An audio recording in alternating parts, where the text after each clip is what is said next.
जय श्री राम मित्रों, मैं सचिन सिंघल और आज आपके बीच उपस्थित हुआ हूँ। हमारे सामने एक बहुत बड़ा दिवस आने वाला है, आगामी 5 अगस्त, जिस दिन हमारे देश के प्रधानमंत्री श्रीमान मोदी जी राम मंदिर की नींव रखने वाले हैं।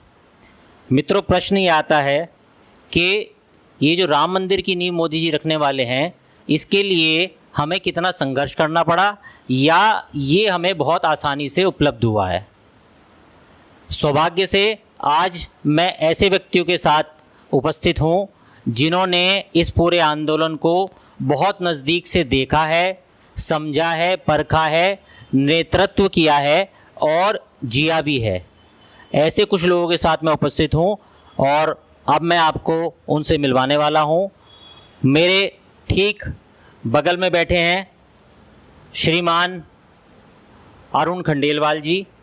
आप विद्या भारती के प्रदेश मंत्री हैं और इनकी आयु वर्तमान में 62 वर्ष की है और राम मंदिर आंदोलन में जो जिला मुजफ्फरनगर की कार्यकाल रहा, आज से 30 साल पहले जो महत्वपूर्ण समय रहा, उस समय इनकी महत्वपूर्ण भूमिका रही।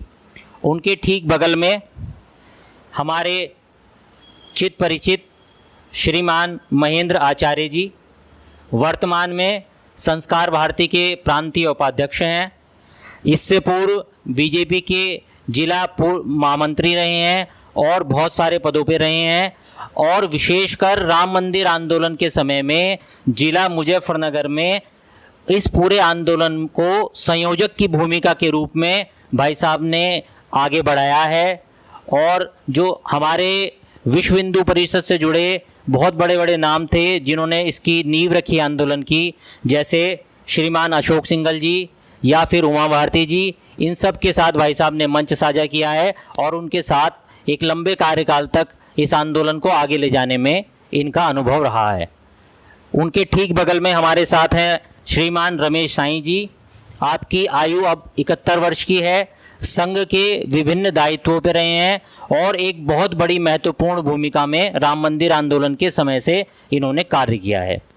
उनके ठीक बगल में हमारे श्रीमान ललित महेश्वरी जी।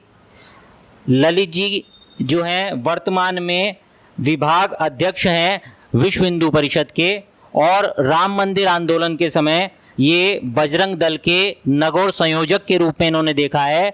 और इनकी एक विशेष, जो इनको कहा जाता है, एक बड़ा विशेष शब्द इनके लिए मैं प्रयोग करूंगा, फायर ब्रांड, यानी कि एक ऐसा व्यक्ति जिसने अपने जुझारूपन से या कहना चाहिए अपने तेज से इस पूरे आंदोलन को एक नए शिखर पर पहुंचाया है, युवाओं का नेतृत्व किया है उस समय में। ऐसे हमारे श्रीमान ललित महेश्वरी जी। अब मैं श्रीमान अरुण जी से पूछना चाहूँगा कि आज का राम मंदिर आंदोलन जिस परिप्रेक्ष्य में पहुंचा है और उस समय की जो परिस्थिति थी, उसे आप कैसे देखते हैं, हमें जानकारी दें। धन्यवाद सचिन जी। निश्चित रूप से हम सब के लिए ये बहुत ही आनंद का दिवस है।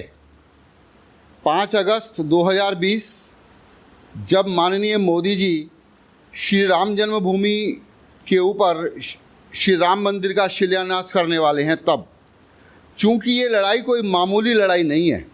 1528 के अंदर इस देश में एक आक्रांता मुग़ल शासक जो इस्लाम का धर्मावलंबी था, हिंदू मान बिंदुओं को एक तरह से वो पराभूत करना चाहता था।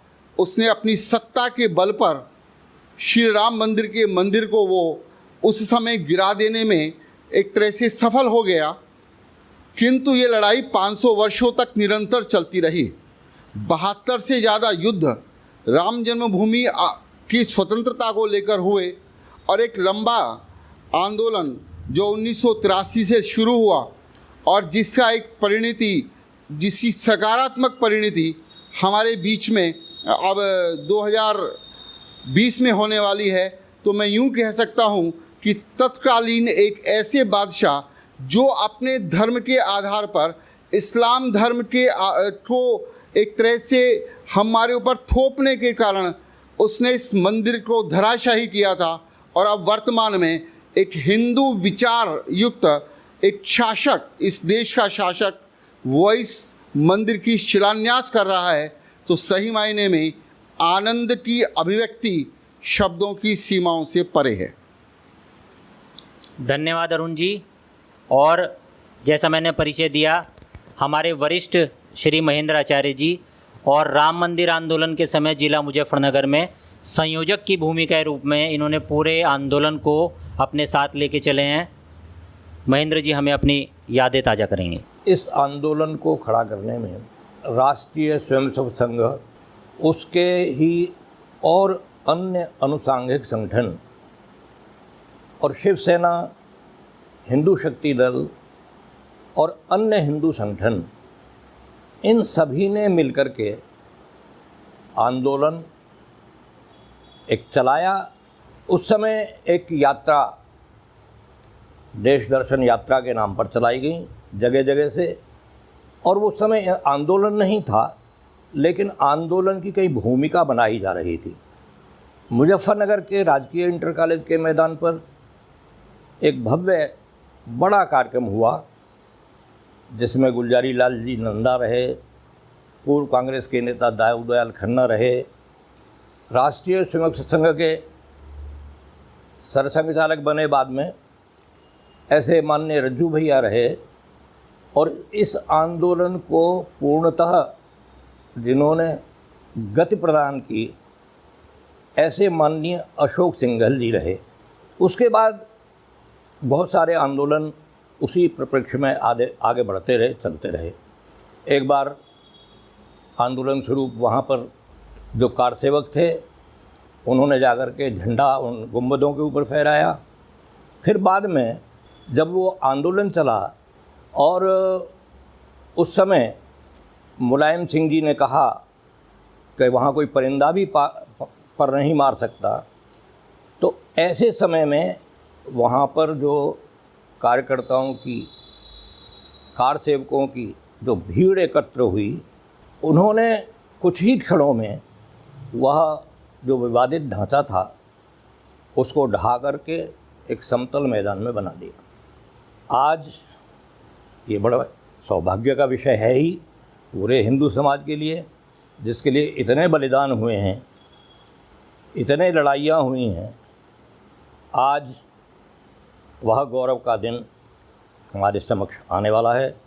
निश्चित रूप से आगे वहाँ पर जो भव्य मंदिर बनेगा उसकी कल्पना हम सब लोगों को है, और उस आंदोलन की परिणति जिस प्रकार हुई है, लोगों को अविश्वसनीय लगता है कि हमारे जीवन काल में ये होने जा रहा है। धन्यवाद।